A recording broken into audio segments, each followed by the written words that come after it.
incredibly complex show. It really is a case study in pushing boundaries, in doing things that haven't been done.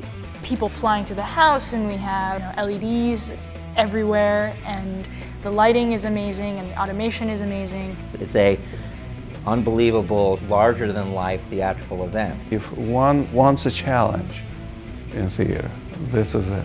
There's no bigger challenge than this.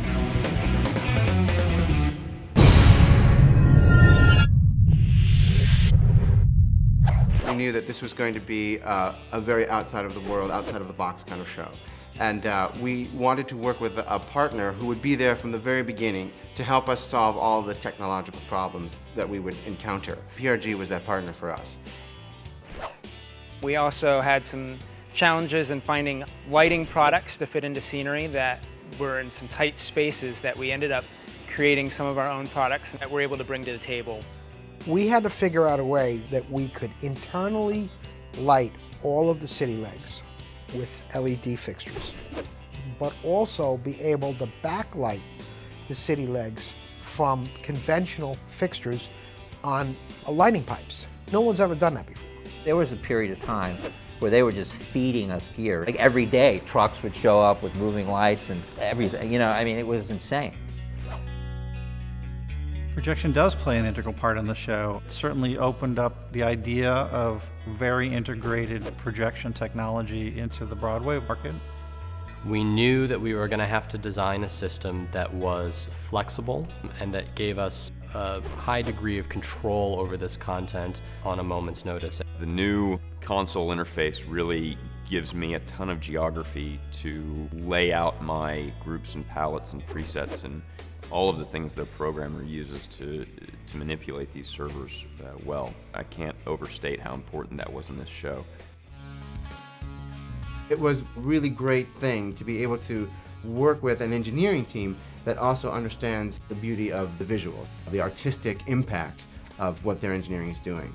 One of the most successful and magical elements of the show scenically are what we call the city legs. They're the LEDs inside, which we use to change all the color and give them different dynamic. And then there's the actual physicality of how they are able to not only track left and right, but tilt in and out. The engineers at PRG came up with this kind of internal web-like structure that would actually help keep them plumb and square even as they tilted and got off their center of gravity.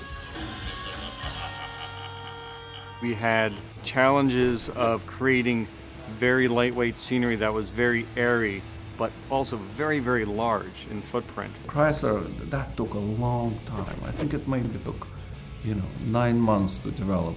You have to bring a flat piece of scenery and somehow it has to open up or pop and become this unbelievably dimensional piece that thrusts right into the house. We worked with new products like carbon fiber, developed new methods for creating scenery that, to our knowledge, other scenery shops, at least in Broadway, hadn't done before.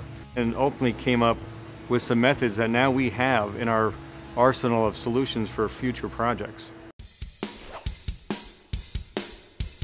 We built an automation system with building blocks from companies that had done extraordinary automation in the industrial field, not in theater.